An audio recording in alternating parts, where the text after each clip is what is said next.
ಎಲ್ಲರಿಗೂ ನಮಸ್ಕಾರ. ಓಂ ನಮಃ ಶಿವಾಯ.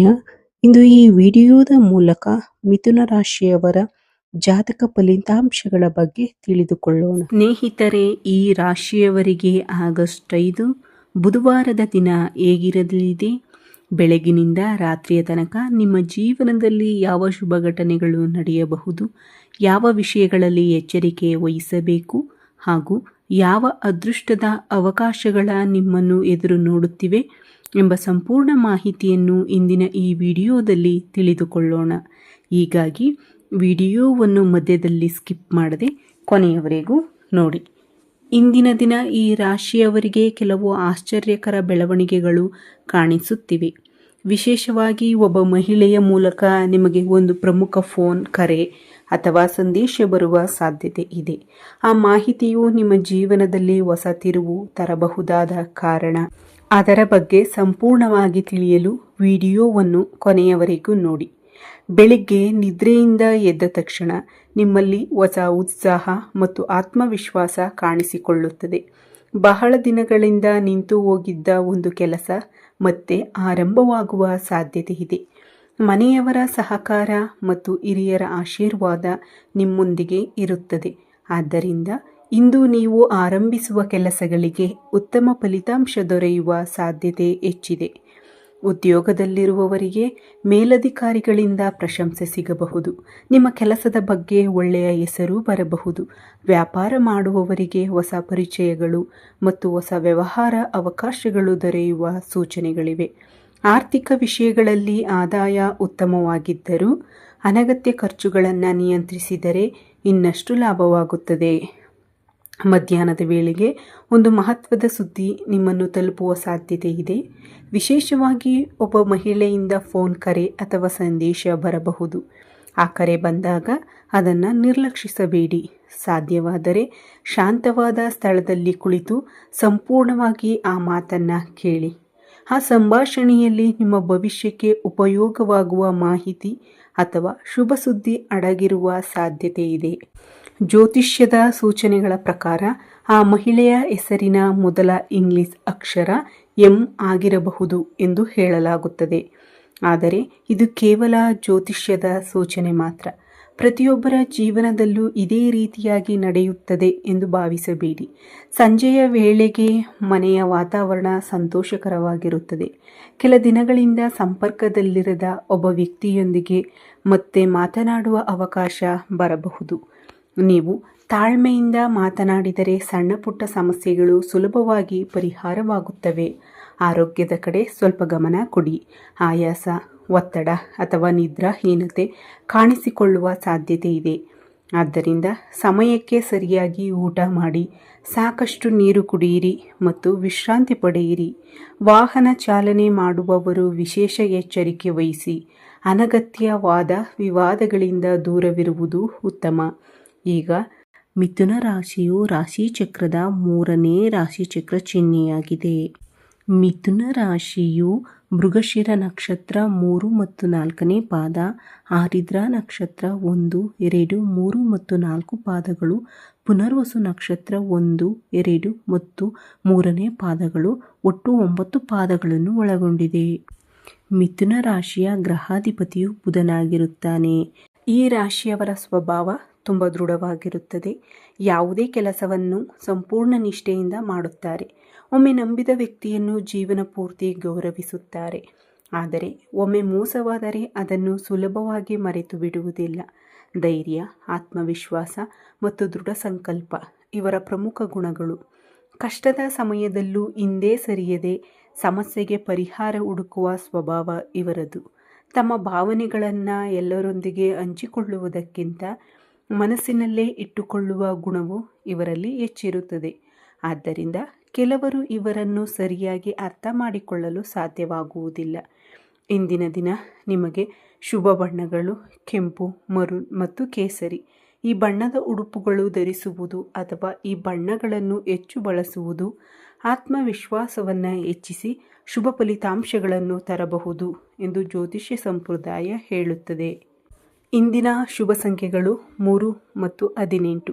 ಹೊಸ ಕೆಲಸಗಳು, ಪ್ರಮುಖ ಸಭೆಗಳು ಅಥವಾ ಹೊಸ ಯೋಜನೆಗಳನ್ನು ಆರಂಭಿಸುವಾಗ ಈ ಸಂಖ್ಯೆಗಳು ನಿಮಗೆ ಅನುಕೂಲಕರವೆಂದು ಪರಿಗಣಿಸಲಾಗುತ್ತದೆ. ಇನ್ನು ಪ್ರಯಾಣ ಮತ್ತು ವೃತ್ತಿ ಜೀವನದ ಬಗ್ಗೆ ತಿಳಿದುಕೊಳ್ಳೋಣ.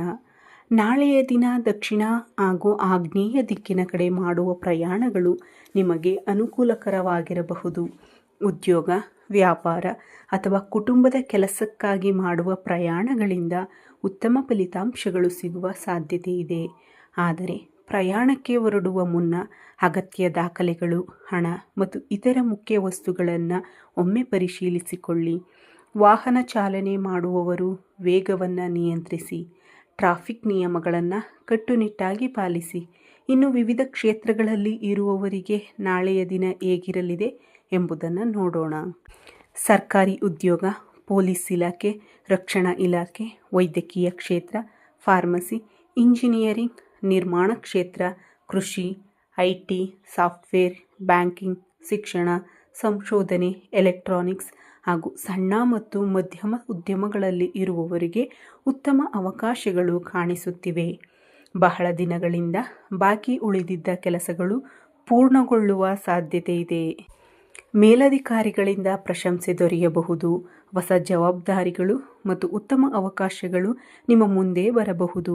ವ್ಯಾಪಾರಸ್ಥರಿಗೆ ಹೊಸ ಪರಿಚಯಗಳು ಭವಿಷ್ಯದಲ್ಲಿ ಲಾಭದಾಯಕ ಸಂಬಂಧಗಳಾಗಿ ಬೆಳೆಯುವ ಸಾಧ್ಯತೆ ಇದೆ. ಕೃಷಿ ಸಂಬಂಧಿತ ವ್ಯವಹಾರಗಳು, ಆಟೋಮೊಬೈಲ್, ಯಂತ್ರೋಪಕರಣಗಳು, ಕಟ್ಟಡ ಸಾಮಗ್ರಿಗಳು ಹಾಗೂ ವೈದ್ಯಕೀಯ ಉಪಕರಣಗಳ ವ್ಯಾಪಾರ ಮಾಡುವವರಿಗೆ ಉತ್ತಮ ಅವಕಾಶಗಳು ಕಾಣಿಸುತ್ತಿವೆ. ವಿದ್ಯಾರ್ಥಿಗಳು, ಸ್ಪರ್ಧಾತ್ಮಕ ಪರೀಕ್ಷೆಗಳಿಗೆ ತಯಾರಿ ನಡೆಸುತ್ತಿರುವವರು, ಕಲಾವಿದರು, ಲೇಖಕರು ಹಾಗೂ ಸೃಜನಾತ್ಮಕ ಕ್ಷೇತ್ರಗಳಲ್ಲಿ ಕೆಲಸ ಮಾಡುವವರಿಗೆ ತಮ್ಮ ಪ್ರತಿಭೆಯನ್ನು ತೋರಿಸಿಕೊಳ್ಳುವ ಉತ್ತಮ ಅವಕಾಶ ಸಿಗಬಹುದು. ನಿಮ್ಮ ಪರಿಶ್ರಮಕ್ಕೆ ತಕ್ಕ ಗೌರವ ದೊರೆಯುವ ಸಾಧ್ಯತೆ ಇದೆ. ಆದರೆ ಕೆಲವು ವಿಷಯಗಳಲ್ಲಿ ಮಾತ್ರ ಜಾಗ್ರತೆ ಅಗತ್ಯ. ಷೇರು ಮಾರುಕಟ್ಟೆಯಲ್ಲಿ ದೊಡ್ಡ ಹೂಡಿಕೆಗಳು, ಪಾಲುದಾರಿಕೆ ವ್ಯವಹಾರಗಳು, ರಿಯಲ್ ಎಸ್ಟೇಟ್ನ ದೊಡ್ಡ ವ್ಯವಹಾರಗಳು, ನ್ಯಾಯಾಲಯದ ಪ್ರಕರಣಗಳು, ಜಮೀನು ಖರೀದಿ, ಮಾರಾಟ ಅಥವಾ ದೊಡ್ಡ ಪ್ರಮಾಣದ ಹಣಕಾಸು ವ್ಯವಹಾರಗಳನ್ನು ಮಾಡುವವರು ಯಾವುದೇ ನಿರ್ಧಾರವನ್ನು ಆತುರದಲ್ಲಿ ತೆಗೆದುಕೊಳ್ಳಬೇಡಿ. ಯಾವುದೇ ದಾಖಲೆಗಳಿಗೆ ಸಹಿ ಮಾಡುವ ಮೊದಲು ಪ್ರತಿಯೊಂದು ಅಂಶವನ್ನು ಸಂಪೂರ್ಣವಾಗಿ ಪರಿಶೀಲಿಸಿ. ಸ್ವಲ್ಪ ಎಚ್ಚರಿಕೆ ನಿಮ್ಮನ್ನು ದೊಡ್ಡ ನಷ್ಟದಿಂದ ಕಾಪಾಡಬಹುದು.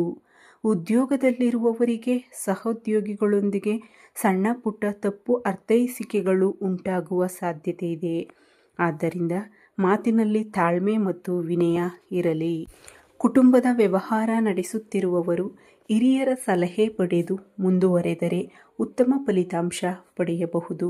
ಒಟ್ಟಾರೆ ನೋಡಿದರೆ ಸರ್ಕಾರಿ ಸೇವೆ, ವೈದ್ಯಕೀಯ, IT, ಶಿಕ್ಷಣ, ಬ್ಯಾಂಕಿಂಗ್, ಇಂಜಿನಿಯರಿಂಗ್, ಕೃಷಿ ಮತ್ತು ಸೃಜನಾತ್ಮಕ ಕ್ಷೇತ್ರದಲ್ಲಿ ಇರುವವರಿಗೆ ನಾಳೆಯ ದಿನ ಸಾಕಷ್ಟು ಅನುಕೂಲಕರವಾಗಿರುತ್ತದೆ. ಇದೀಗ ಈ ದಿನದ ಅತ್ಯಂತ ಆಸಕ್ತಿದಾಯಕ ವಿಷಯವನ್ನು ತಿಳಿದುಕೊಳ್ಳೋಣ. ಜ್ಯೋತಿಷ್ಯದ ಪ್ರಕಾರ ಒಬ್ಬ ಮಹಿಳೆಯ ಮೂಲಕ ನಿಮಗೆ ಒಂದು ಫೋನ್ ಕರೆ ಅಥವಾ ಶುಭ ಸುದ್ದಿ ದೊರೆಯುವ ಸಾಧ್ಯತೆ ಇದೆ. ಆ ಸುದ್ದಿ ನಿಮ್ಮ ಕುಟುಂಬ, ಉದ್ಯೋಗ, ವ್ಯಾಪಾರ ಅಥವಾ ನೀವು ಬಹಳ ದಿನಗಳಿಂದ ಕಾಯುತ್ತಿದ್ದ ವಿಷಯಕ್ಕೆ ಸಂಬಂಧಿಸಿರಬಹುದು. ಆ ಕರೆ ಬಂದಾಗ ಅದನ್ನು ನಿರ್ಲಕ್ಷಿಸದೆ, ಸಾಧ್ಯವಾದರೆ ಶಾಂತವಾದ ಸ್ಥಳದಲ್ಲಿ ಕುಳಿತು ಸಂಪೂರ್ಣವಾಗಿ ಆಲಿಸಿ. ಆ ಸಂಭಾಷಣೆಯಲ್ಲಿ ನಿಮ್ಮ ಭವಿಷ್ಯಕ್ಕೆ ಸಹಾಯವಾಗುವ ಒಂದು ಪ್ರಮುಖ ಮಾಹಿತಿ ಅಥವಾ ಹೊಸ ಅವಕಾಶ ಅಡಗಿರುವ ಸಾಧ್ಯತೆ ಇದೆ. ಆದರೆ ಆ ಸುದ್ದಿ ಕೇಳಿದ ತಕ್ಷಣ ಯಾವುದೇ ನಿರ್ಧಾರವನ್ನು ತೆಗೆದುಕೊಳ್ಳಬೇಡಿ. ಸ್ವಲ್ಪ ಸಮಯ ತೆಗೆದುಕೊಂಡು ಯೋಚಿಸಿ, ನಂತರವೇ ಮುಂದಿನ ಹೆಜ್ಜೆ ಇಡಿ. ಜ್ಯೋತಿಷ್ಯದ ಸೂಚನೆಗಳ ಪ್ರಕಾರ ಆ ಮಹಿಳೆಯ ಹೆಸರಿನ ಮೊದಲ ಇಂಗ್ಲಿಷ್ ಅಕ್ಷರ M ಅಥವಾ R ಆಗಿರುವ ಸಾಧ್ಯತೆ ಇದೆ. ಆದರೆ ಇದು ಕೇವಲ ಜ್ಯೋತಿಷ್ಯದ ಸೂಚನೆ ಮಾತ್ರ. ಪ್ರತಿಯೊಬ್ಬರ ಜೀವನದಲ್ಲೂ ಇದೇ ರೀತಿಯಾಗಿ ನಡೆಯುತ್ತದೆ ಎಂದು ಭಾವಿಸಬೇಡಿ. ಅವರ ಮಾತುಗಳು ನಿಮ್ಮಲ್ಲಿ ಹೊಸ ಭರವಸೆ ಮೂಡಿಸಬಹುದು. ಬಹಳ ದಿನಗಳಿಂದ ನಿಂತು ಹೋಗಿದ್ದ ಒಂದು ಕೆಲಸ ಮತ್ತೆ ಆರಂಭವಾಗಲು, ತಪ್ಪು ಅರ್ಥೈಸಿಕೆ ದೂರವಾಗಲು ಅಥವಾ ನೀವು ಬಹಳ ಸಮಯದಿಂದ ನಿರೀಕ್ಷಿಸುತ್ತಿದ್ದ ಒಂದು ಶುಭ ಸುದ್ದಿ ಸಿಗಲು ಈ ಸಂಭಾಷಣೆ ಕಾರಣವಾಗಬಹುದು. ಆದ್ದರಿಂದ ಯಾವುದೇ ಕರೆ ಬಂದರೂ ತಾಳ್ಮೆಯಿಂದ ಆಲಿಸಿ, ಚೆನ್ನಾಗಿ ಯೋಚಿಸಿ, ನಂತರವೇ ನಿರ್ಧಾರ ತೆಗೆದುಕೊಳ್ಳಿ. ಇನ್ನು ನಾಳೆಯ ದಿನ ಮಾಡಬಹುದಾದ ಪೂಜೆ, ಪರಿಹಾರಗಳು ಮತ್ತು ಶುಭ ಕಾರ್ಯಗಳ ಬಗ್ಗೆ ತಿಳಿದುಕೊಳ್ಳೋಣ. ನಾಳೆ ಬುಧವಾರವಾಗಿರುವುದರಿಂದ ಕುಜಗ್ರಹದ ಪ್ರಭಾವ ಹೆಚ್ಚು ಇರುತ್ತದೆ ಎಂದು ಜ್ಯೋತಿಷ್ಯದಲ್ಲಿ ಹೇಳಲಾಗುತ್ತದೆ. ಆದ್ದರಿಂದ ಭಕ್ತಿಯಿಂದ ಮಾಡುವ ಪೂಜೆಗಳು, ದಾನಗಳು ಮತ್ತು ಸತ್ಕಾರ್ಯಗಳು ನಿಮಗೆ ಮಾನಸಿಕ ಶಾಂತಿ, ಧೈರ್ಯ ಮತ್ತು ಆತ್ಮವಿಶ್ವಾಸವನ್ನು ಹೆಚ್ಚಿಸಬಹುದು. ಬೆಳಿಗ್ಗೆ ಬ್ರಹ್ಮ ಮುಹೂರ್ತದಲ್ಲಿ ಅಥವಾ ಸೂರ್ಯೋದಯದ ನಂತರ ಸ್ನಾನ ಮಾಡಿ ಮನೆಯ ಪೂಜಾ ಕೋಣೆಯಲ್ಲಿ ತುಪ್ಪ ಅಥವಾ ಎಳ್ಳೆಣ್ಣೆಯ ದೀಪವನ್ನು ಹಚ್ಚಿ ಮೊದಲು ಶ್ರೀ ಗಣೇಶನನ್ನು ಸ್ಮರಿಸಿ ಎಲ್ಲ ವಿಘ್ನಗಳು ದೂರವಾಗಲಿ ಎಂದು ಪ್ರಾರ್ಥಿಸಿ. ನಂತರ ನಿಮ್ಮ ಇಷ್ಟ ದೇವರನ್ನು ಧ್ಯಾನಿಸಿ ಕುಟುಂಬದ ಆರೋಗ್ಯ, ಐಶ್ವರ್ಯ, ಸುಖ, ಶಾಂತಿ ಮತ್ತು ಯಶಸ್ಸಿಗಾಗಿ ಸಂಕಲ್ಪ ಮಾಡಿಕೊಳ್ಳಿ. ಬುಧವಾರದಂದು ಶ್ರೀ ಆಂಜನೇಯ ಸ್ವಾಮಿಯ ಆರಾಧನೆ ಈ ರಾಶಿಯವರಿಗೆ ವಿಶೇಷವಾಗಿ ಶುಭಕರವೆಂದು ನಂಬಲಾಗಿದೆ. ಸಾಧ್ಯವಾದರೆ ಹತ್ತಿರದ ಆಂಜನೇಯ ದೇವಾಲಯಕ್ಕೆ ಭೇಟಿ ನೀಡಿ ಬೆಲ್ಲದ ಪಾನಕ ಅಥವಾ ಬೆಣ್ಣೆಯನ್ನು ಸಮರ್ಪಿಸಿ ಓಂ ಶ್ರೀ ಹನುಮತೆಯೇ ನಮಃ ಎಂಬ ಮಂತ್ರವನ್ನು 21, 54 ಅಥವಾ 108 ಬಾರಿ ಮನಸ್ಸಿನಿಂದ ಭಕ್ತಿಯಿಂದ ಜಪಿಸಿ. ಇದರಿಂದ ಧೈರ್ಯ ಹೆಚ್ಚಾಗಿ ಮನಸ್ಸಿನಲ್ಲಿರುವ ಭಯಗಳು ದೂರವಾಗುತ್ತವೆ. ಅದೇ ರೀತಿ ಪರಶಿವನ ಆರಾಧನೆಯು ಮಂಗಳಕರವಾಗಿದೆ.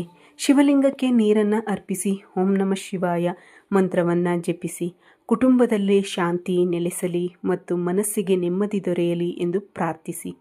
ಕುಜಗ್ರಹದ ಅನುಗ್ರಹಕ್ಕಾಗಿ ಶ್ರೀ ಸುಬ್ರಹ್ಮಣ್ಯ ಸ್ವಾಮಿಯ ದರ್ಶನವು ಶುಭಕರವಾಗಿದೆ. ಕೆಂಪು ಹೂವುಗಳಿಂದ ಪೂಜೆ ಮಾಡಿ ಜೀವನದಲ್ಲಿರುವ ಅಡೆತಡೆಗಳು ದೂರವಾಗಲಿ ಎಂದು ಪ್ರಾರ್ಥಿಸಿ.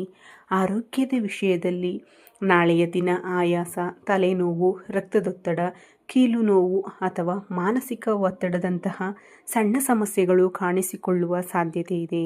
ಆದ್ದರಿಂದ ಸಮಯಕ್ಕೆ ಸರಿಯಾಗಿ ಊಟ ಮಾಡಿ, ಸಾಕಷ್ಟು ನೀರು ಕುಡಿಯಿರಿ ಮತ್ತು ವಿಶ್ರಾಂತಿ ಪಡೆಯಿರಿ. ಅತಿಯಾಗಿ ಕೆಲಸ ಮಾಡುವುದನ್ನು ತಪ್ಪಿಸಿ. ಆರೋಗ್ಯವೇ ನಿಜವಾದ ಸಂಪತ್ತು ಎಂಬುದನ್ನು ಯಾವಾಗಲೂ ನೆನಪಿಟ್ಟುಕೊಳ್ಳಿ. ದಾನ ಮತ್ತು ಸೇವೆ. ಸಾಧ್ಯವಾದರೆ ಹಸಿದವರಿಗೆ ಅನ್ನ ದಾನ ಮಾಡಿ. ಇದು ಅತ್ಯಂತ ಪುಣ್ಯದ ಕಾರ್ಯವೆಂದು ಪರಿಗಣಿಸಲಾಗುತ್ತದೆ. ಬೆಲ್ಲ, ಕೆಂಪು ಬಣ್ಣದ ಹಣ್ಣುಗಳು, ತೊಗರಿಬೇಳೆ ಅಥವಾ ಅಗತ್ಯವಿರುವವರಿಗೆ ಆಹಾರ ಸಾಮಗ್ರಿಗಳನ್ನು ದಾನ ಮಾಡಬಹುದು. ವಿದ್ಯಾರ್ಥಿಗಳಿಗೆ ಪೆನ್ನುಗಳನ್ನು ಅಥವಾ ನೋಟ್ಬುಕ್ಗಳನ್ನು ಕೊಡುವುದು, ಬಡವರಿಗೆ ಬಟ್ಟೆ ದಾನ ಮಾಡುವುದು ಕೂಡ ಶುಭಕರವೆಂದು ನಂಬಲಾಗಿದೆ. ಗೋಮಾತೆಗೆ ಹಸಿರು ಮೇವು ನೀಡುವುದು, ಪಕ್ಷಿಗಳಿಗೆ ಧಾನ್ಯ ಹಾಕುವುದು ಅಥವಾ ಬಾಯಾರಿದ ಪ್ರಾಣಿಗಳಿಗೆ ನೀರು ಇಡುವಂತಹ ಸಣ್ಣ ಸೇವೆಗಳೂ ಸಹ ಉತ್ತಮ ಫಲ ನೀಡುತ್ತವೆ ಎನ್ನಲಾಗುತ್ತದೆ. ಇನ್ನೊಂದು ಮುಖ್ಯ ಸಲಹೆ, ಕೋಪವನ್ನು ಕಡಿಮೆ ಮಾಡಿ. ಎಲ್ಲರೊಂದಿಗೆ ಮೃದುವಾಗಿ ಮಾತನಾಡಿ. ಹಿರಿಯರಿಗೆ ಗೌರವ ನೀಡಿ. ಮನೆ ಬಿಟ್ಟು ಹೊರಡುವ ಮೊದಲು ತಂದೆ ತಾಯಿಯ ಆಶೀರ್ವಾದ ಪಡೆಯಿರಿ. ಇದರಿಂದ ಅನೇಕ ಕೆಲಸಗಳು ಸುಗಮವಾಗಿ ನಡೆಯುತ್ತವೆ ಎಂಬ ನಂಬಿಕೆ ಇದೆ. ಸಂಜೆ ಸಮಯದಲ್ಲಿ ಸಾಧ್ಯವಾದರೆ ಹತ್ತಿರದ ಆಂಜನೇಯ ಸ್ವಾಮಿ, ಶಿವ ಅಥವಾ ಸುಬ್ರಹ್ಮಣ್ಯ ಸ್ವಾಮಿಯ ದೇವಾಲಯಕ್ಕೆ ಭೇಟಿ ನೀಡಿ ಕುಟುಂಬದ ಕ್ಷೇಮಕ್ಕಾಗಿ ಪ್ರಾರ್ಥಿಸಿ. ಕೊನೆಯದಾಗಿ ಒಂದು ಜೀವನ ಪಾಠ. ಈ ಕಾಲದಲ್ಲಿ ಎಲ್ಲರನ್ನ ಸುಲಭವಾಗಿ ನಂಬಬೇಡಿ. ನಿಮ್ಮ ವೈಯಕ್ತಿಕ ವಿಷಯಗಳು, ಕುಟುಂಬದ ರಹಸ್ಯಗಳು ಅಥವಾ ಹಣಕಾಸಿನ ಮಾಹಿತಿಯನ್ನು ಎಲ್ಲರೊಂದಿಗೆ ಹಂಚಿಕೊಳ್ಳಬೇಡಿ. ಕೆಲವರು ಆರಂಭದಲ್ಲಿ ತುಂಬ ಆತ್ಮೀಯರಾಗಿರುವಂತೆ ತೋರುತ್ತಾರೆ, ಆದರೆ ನಂತರ ಅದೇ ಮಾಹಿತಿಯನ್ನು ನಿಮ್ಮ ವಿರುದ್ಧ ಬಳಸುವ ಸಾಧ್ಯತೆ ಇರುತ್ತದೆ. ಆದ್ದರಿಂದ ಯಾರನ್ನಾದರೂ ನಂಬುವ ಮೊದಲು 2 ಬಾರಿ ಯೋಚಿಸಿ. ನಿಮ್ಮ ಸಂತೋಷ, ನಿಮ್ಮ ಸಾಧನೆ ಮತ್ತು ನಿಮ್ಮ ವೈಯಕ್ತಿಕ ವಿಷಯಗಳನ್ನು ಅಗತ್ಯವಿರುವವರೊಂದಿಗೆ ಮಾತ್ರ ಹಂಚಿಕೊಳ್ಳುವುದು ಉತ್ತಮ. ನರದೃಷ್ಟಿ ನಿವಾರಣೆಗೆ ಸ್ವಲ್ಪ ಕಲ್ಲು ಉಪ್ಪನ್ನು ತೆಗೆದುಕೊಂಡು ತಲೆಯ ಸುತ್ತ 3 ಬಾರಿ ಸುತ್ತಿಸಿ ಮನೆಯವರೆಗೆ ಎಸೆಯಿರಿ. ಅಥವಾ ಒಂದು ನಿಂಬೆ ಹಣ್ಣಿಗೆ 3 ಲವಂಗಗಳನ್ನು ಚುಚ್ಚಿ ತಲೆಯ ಸುತ್ತ 3 ಬಾರಿ ಸುತ್ತಿಸಿ ಹೊರಗೆ ಹಾಕಬಹುದು. ಇವು ಜ್ಯೋತಿಷ್ಯ ಮತ್ತು ಜನಪದ ನಂಬಿಕೆಗಳಲ್ಲಿ ಹೇಳಲಾಗುವ ಪರಿಹಾರಗಳು ಮಾತ್ರ. ಇವುಗಳನ್ನು ಭಕ್ತಿಯಿಂದ ಮಾಡುವವರು ಮಾನಸಿಕ ನೆಮ್ಮದಿಯನ್ನು ಅನುಭವಿಸುತ್ತಾರೆ ಎಂಬ ನಂಬಿಕೆ ಇದೆ. ಒಟ್ಟಾರೆ ನೋಡಿದರೆ ನಾಳೆಯ ದಿನ ಈ ರಾಶಿಯವರಿಗೆ ಮಿಶ್ರ ಫಲಿತಾಂಶಗಳ ದಿನವಾಗಿದ್ದರೂ ಸರಿಯಾದ ನಿರ್ಧಾರಗಳು, ತಾಳ್ಮೆ, ಪರಿಶ್ರಮ ಮತ್ತು ಭಕ್ತಿಯೊಂದಿಗೆ ಮುಂದುವರೆದರೆ ಉತ್ತಮ ಅವಕಾಶಗಳು ದೊರೆಯುವ ಸಾಧ್ಯತೆಗಳು ಹೆಚ್ಚಿವೆ. ನಿಮ್ಮ ದಿನ ಶುಭವಾಗಿರಲಿ.